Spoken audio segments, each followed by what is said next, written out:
Good morning students. Desktop publishing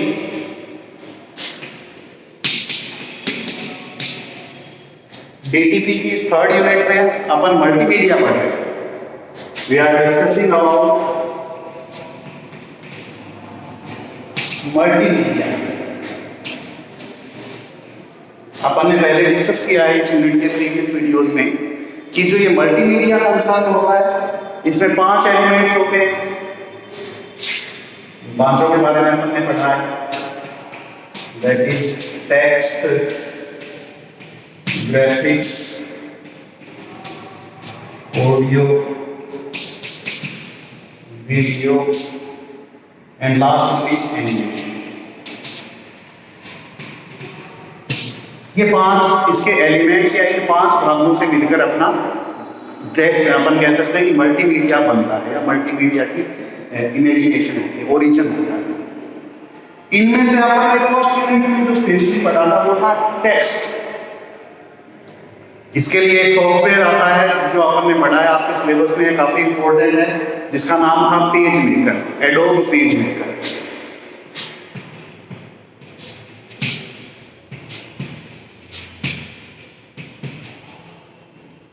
That particular software emphasis on text media। अपन ने first unit में almost सारा पढ़ा कि टेक्स्ट मीडिया में अपन एडोब पेज मेकर का यूज करते हुए कैसे उसको ऑपरेट करते हैं, किस तरीके से अपन उसको रन करते हैं, क्या क्या कॉन्सेप्ट होते हैं, एडिटिंग या फिर सिंक्रोनाइजेशन कैसे किया जाता है। नेक्स्ट अपन ने पढ़ा ग्राफिक्स।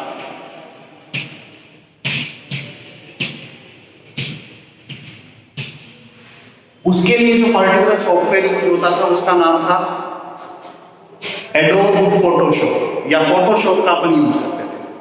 फोटोशॉप क्या होता है या फोटोशॉप में अपन क्या करते हैं? It generally based on graphics media, मतलब ये अपन कह सकते हैं कि ये टेक्स्ट के ऊपर, सॉरी ग्राफिक्स का मतलब होता है इमेज के ऊपर, पिक्चर्स के ऊपर, लोगो, आइकन, उन सब के ऊपर इफेक्ट्स को लागू करता है। तो ये दोनों चीजें, ये दोनों एलिमेंट्स को अपन पढ़ चुके हैं। In our third unit, we have to emphasis on audio and video। इस जो थर्ड यूनिट है ये अपना टोटली फर्स्ट यूनिट में हो गया, अपना सेकंड यूनिट में हो गया। ये जो थर्ड यूनिट है that is based on audio and video. Audio इसमें मेजर रोल प्ले करता है, मतलब इसमें ज्यादातर जो कॉन्सेप्ट आएंगे वो अपने ऑडियो के लिए आएंगे, लेकिन इसके साथ साथ अपन वीडियो कंसर्न भी यूज करेंगे, वीडियो का भी उपयोग करेंगे। अब ये ऑडियो और वीडियो को किस तरीके से ऑपरेट करते हैं या कौन सा सॉफ्टवेयर अपन यूज करते हैं, उससे पहले अपने को ये समझना पड़ेगा कि ऑडियो होता है।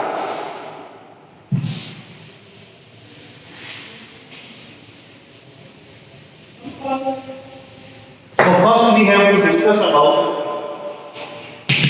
audio। What is audio? जैसे मैं बोल रहा हूं आप सुन रहे हैं, ये अपना ऑडियो स्ट्रीम है। ऑडियो स्ट्रीम कैसे लागू होती है, किस तरीके से अपन ऑडियो क्रिएट करते हैं, कैसे बनाते हैं। ऑडियो को यदि अपन एक सिंगल स्टेप में बोले, एक शब्द में बोले तो ऑडियो एक साउंड वेव है।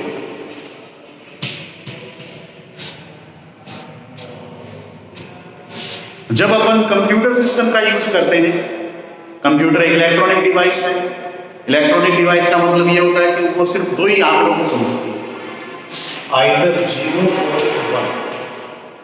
ये तो हो गया अपना ऑडियो स्ट्रीम, ये वाला, और ये वाला हो गया अपना कंप्यूटर सिस्टम या कोई भी सॉफ्टवेयर, कोई भी इलेक्ट्रॉनिक डिवाइस।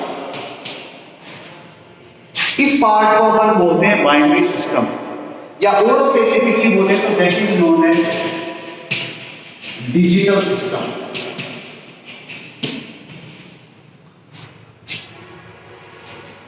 तो इसमें जो सबसे पहला टॉपिक आता है इस कंसर्न के अंदर, वो आता है कि how we convert sound wave. Sound wave अगर हम देखें तो कोई एनालॉग सिस्टम है या एनालॉग सिस्टम को फॉलो करती है। एनालॉग का मतलब वेव फॉर्मेट के अंदर रहती है, जिगजैग फॉर्मेट के अंदर रहती है। तो यहां अपन उस जिगजैग फॉर्मेट को किस तरीके से अपन इसमें ट्रांसमिट करेंगे, अपना पहला कंसर्न है, जिसको अपन बोलते हैं digitalisation of the sound.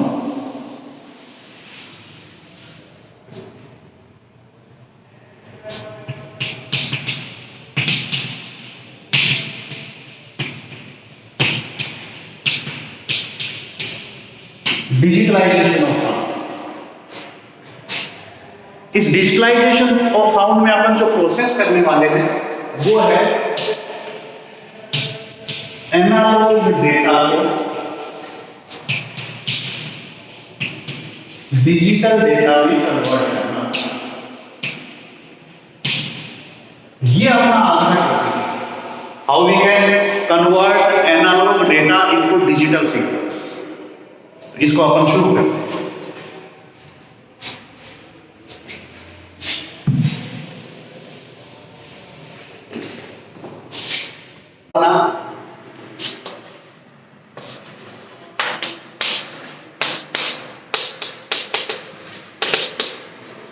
Analogue to digital signalling, ये वाला टॉपिक अपन पढ़ रहे हैं। यहां इसका मतलब ये होता है कि एनालॉग डेटा को अपन डिजिटल सिग्नल्स में कन्वर्ट करने वाले हैं। We have to convert analogue data into digital signals. It is a step by step process और we can say it is a phase by phase process. ये चरणबद्ध रूप से किया जाता है, एक के बाद एक अलग अलग स्टेप्स होते हैं जो इंप्लीमेंट होते हैं, उनको अपन अप्लाई कर देते हैं डायरेक्ट। वो जो इंप्लीमेंटेशन होता है वो किस प्रकार से होता है? सबसे पहला जो काम होता है वो कहलाता है अपना PAM, जो अपन ने लास्ट लेक्चर में पढ़ा भी है, पल्स एम्पलीट्यूड मॉड्यूलेशन।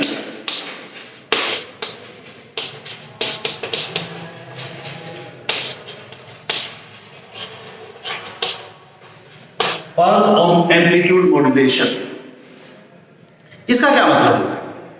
इसके अनुसार जो अपना डेटा होता है एनालॉग डेटा, उसका एम्पलीट्यूड का सैंपल जनरेट करते हैं अपन, और वो सैंपल रेगुलर इंटरवल पे लिया जाता है। ये चीज अपनी कहलाती है PAM, pulse amplitude modulation. In PAM technique we have to convert analogue data into amplitude samples. There is a particular device name coder decoder used for PAM technique. अपन PAM के लिए कोडर डिकोडर टेक्निक का use करते हैं या coder decoder device का use करते हैं, जो एक रेगुलर इंटरवल पे एक निश्चित जो टाइम होता है उसके बाद लगातार सैंपल जनरेट करती है, लगातार सैंपल लेती रहती है उस पर्टिकुलर एनालॉग वेव का कि अपने पास कितना उसका एम्पलीट्यूड है। ये अपना हो गया फर्स्ट फेज। नेक्स्ट वन जिसको अपन बोलते हैं PCM, pulse code modulation.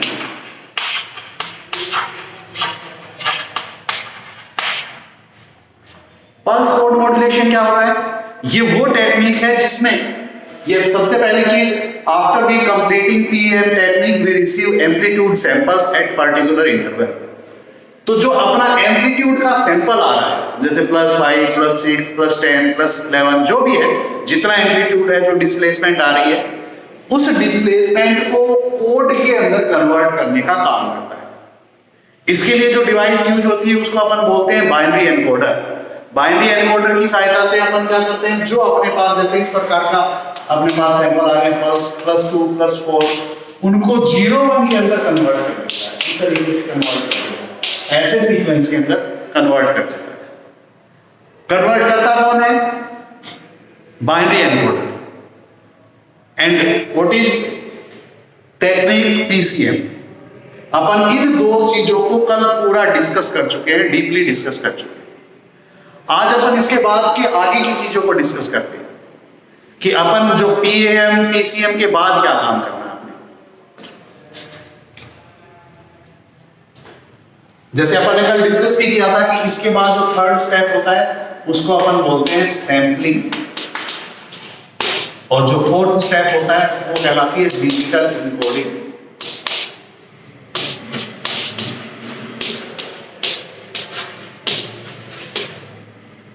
Today we will discuss sampling and digital encoding so that we can complete our whole process, which means analog data to digital signal conversion. आज अपन इन दो के बारे में discuss करते हुए ये पूरा प्रोसेस कंप्लीट करेंगे कि एनालॉग डेटा को डिजिटल सिग्नल्स में कैसे कन्वर्ट करते हैं। So we will start from sampling. अपन सैंपलिंग से शुरू करते हैं।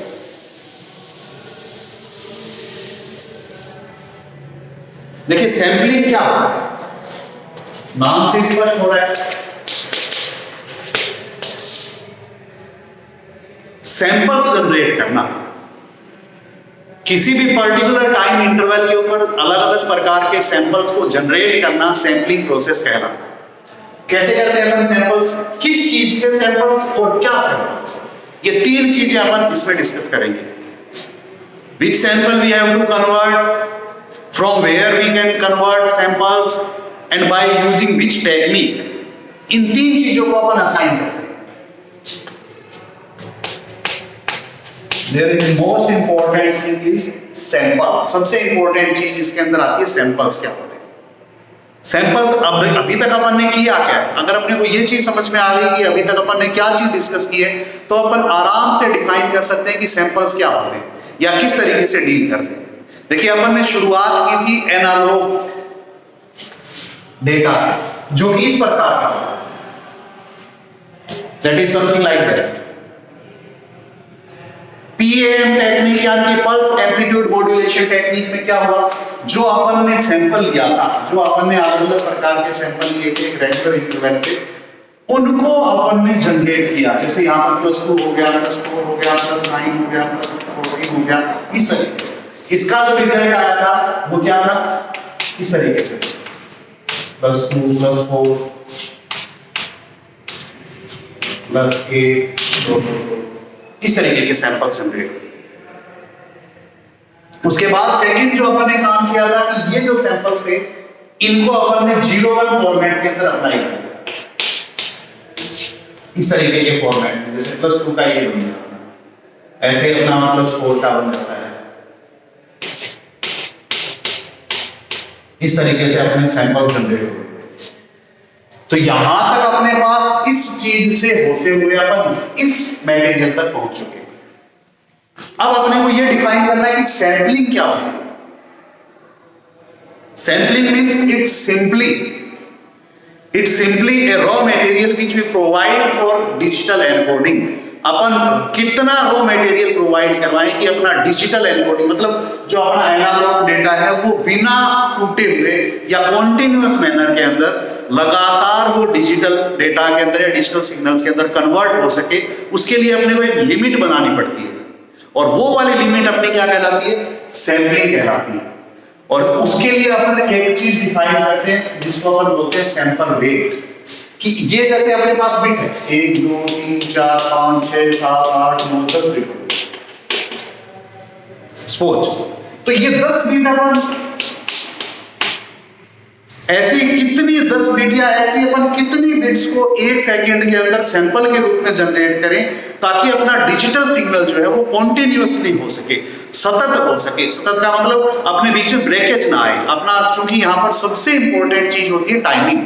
वो जो टाइमिंग है वो हमेशा बनी रहे, उसके लिए अपने को ये काम करना है, उसके लिए अपने को ये वाला कॉन्सेप्ट अप्लाई करना है। अब वो क्या होती है, वो अपन डिफाइन करते हैं सैंपल रेट की सहायता से। एक फॉर्मूला होता है, एक थ्योरम है नैक्विस्ट-शेनन थ्योरम, उस थ्योरम को अप्लाई करते हुए अपन हमेशा सैंपलिंग करते हैं।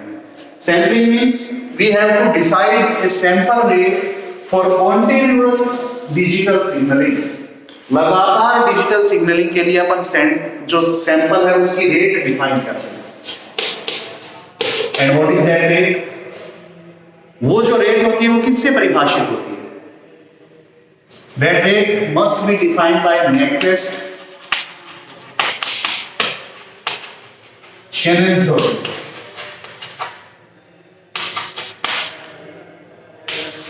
किसके द्वारा परिभाषित होती है,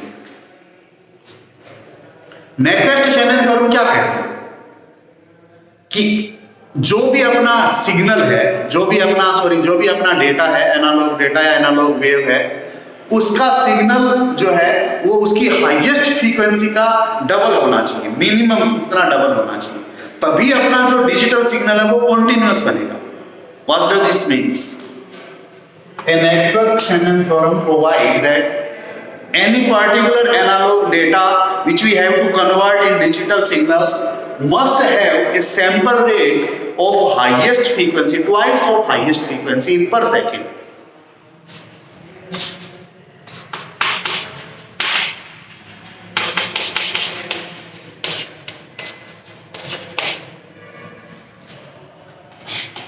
ये चीज अपनी कहलाती है सैंपलिंग। मैक्सवेल-शेल्डन थ्योरम के अनुसार क्या है, किसी भी एनालॉग वेव की जो सैंपल है that must be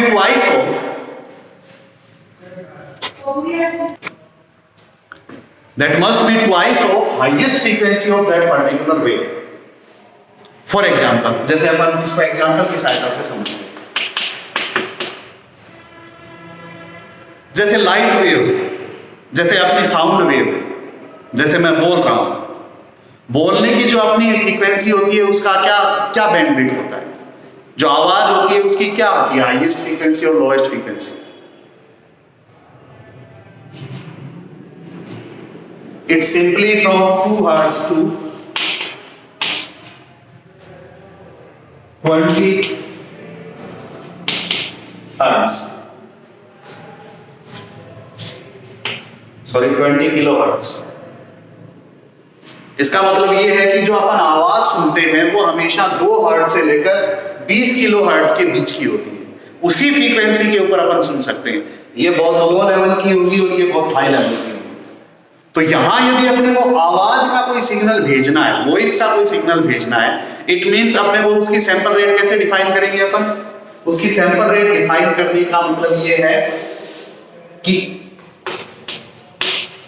sample rate 2 into 20 kilohertz per second,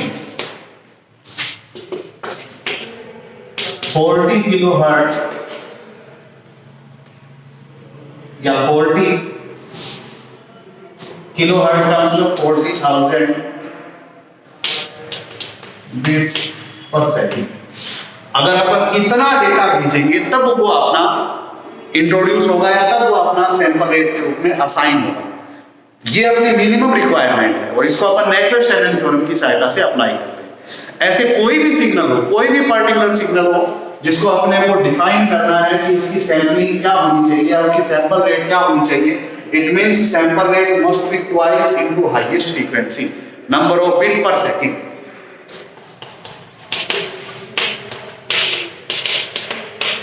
ये मिनिमम स्टैंडर्ड है, इससे कम नहीं चलेगा। अगर इससे कम होगा तो जो सिग्नल है, जो डिजिटल एन्कोडिंग हो रहा है, उसमें ब्रेकेज आ जाएगा और अपना जो टाइम इंटरवल है वो मिसमैच हो जाएगा, सिंक्रोनाइज नहीं रहेगा। तो ये चीज सैंपलिंग का अपना सबसे इंपॉर्टेंट टास्क है और इसको डिफाइन किसके द्वारा किया जाता है, मैक्सवेल-शेल्डन थ्योरम की सहायता से। ये अपना हो गया स्टेप 3। अपन ने क्या क्या काम किया, सबसे पहले अपन ने पल्स एम्पलीट्यूड मॉड्यूलेशन किया, यानी कि अपना जो एनालॉग डेटा था उसके अपन ने एम्पलीट्यूड सैंपल्स जनरेट कर लिए। सेकेंड, वो जो एम्पलीट्यूड सैंपल्स थे उनको अपन ने बाइनरी एनकोडर की सहायता से 0-1 फॉर्मेट में कन्वर्ट कर दिया, यानी कि बिट्स के अंदर कन्वर्ट कर दिया।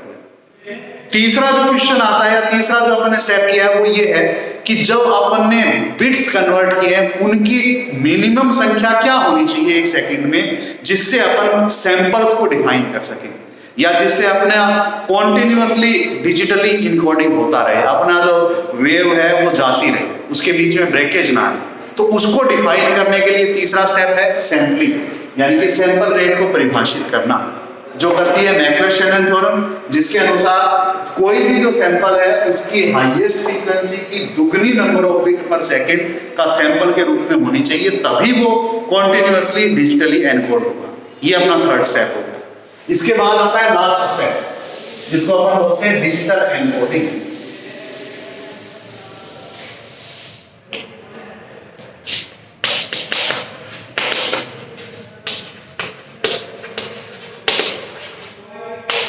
डिजिटल एनकोडिंग, डिजिटल एनकोडिंग क्या होता है? अपने पास देखिए, अपन जो continuous step by step process कर रहे हैं, अपने को पता होना चाहिए कि अपने पास रॉ मटेरियल क्या है, मतलब अब अपने पास इनपुट के रूप में क्या है। पीएम टेक्निक यानी पल्स एम्पलीट्यूड मॉड्यूलेशन टेक्निक में अपने पास क्या था, उसके अंदर अपने पास था एनालॉग डेटा, आउटपुट क्या आया, एम्पलीट्यूड सैंपल्स।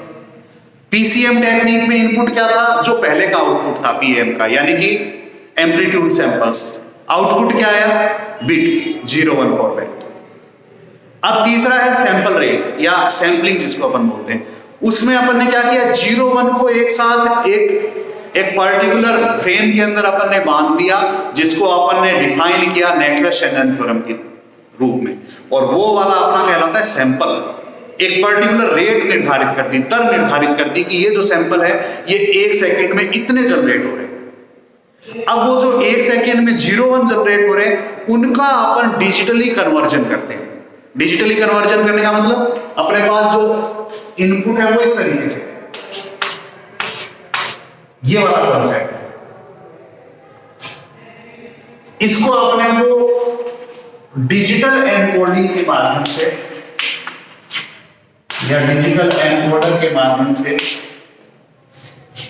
वेव फॉर्मेट के अंदर कन्वर्ट करना है। वेव फॉर्मेट में अपन कैसे कन्वर्ट करते हैं, जैसे अपन ने पहले किया था।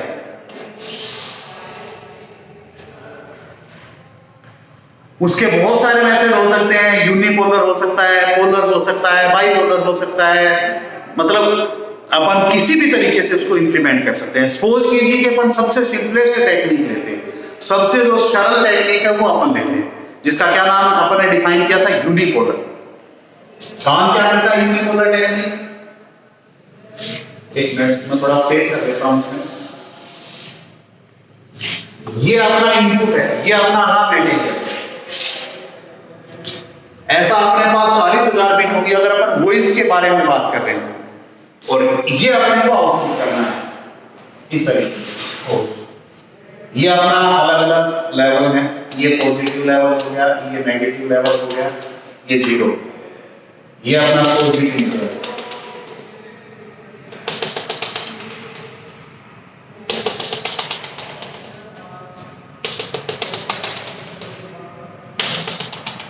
हम 5 बिट का एक सैंपल ले रहे हैं, suppose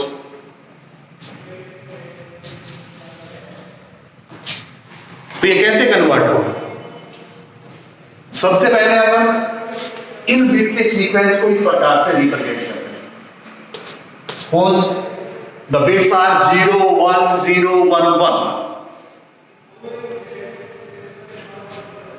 At first we have to represent 0 bit by unipolar. It means 0 जो है हमेशा कहां पर स्टेबल रहेगा, इस 0 के ऊपर रहेगा। नेक्स्ट इज 1 सपोज अपन ने यूनिपोलर में लिया है, पॉजिटिव एक्सिस के ऊपर यहां पर आ गया। नेक्स्ट इज 0, इट मींस यहां आ गया। उससे अगला 1 है, इसका मतलब फिर से पॉजिटिव एक्सिस पे चला गया।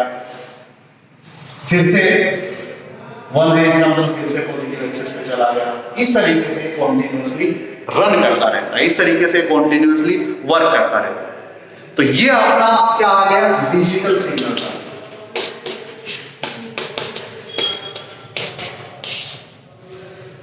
And the whole process is known as analogue data to digital signal conversion.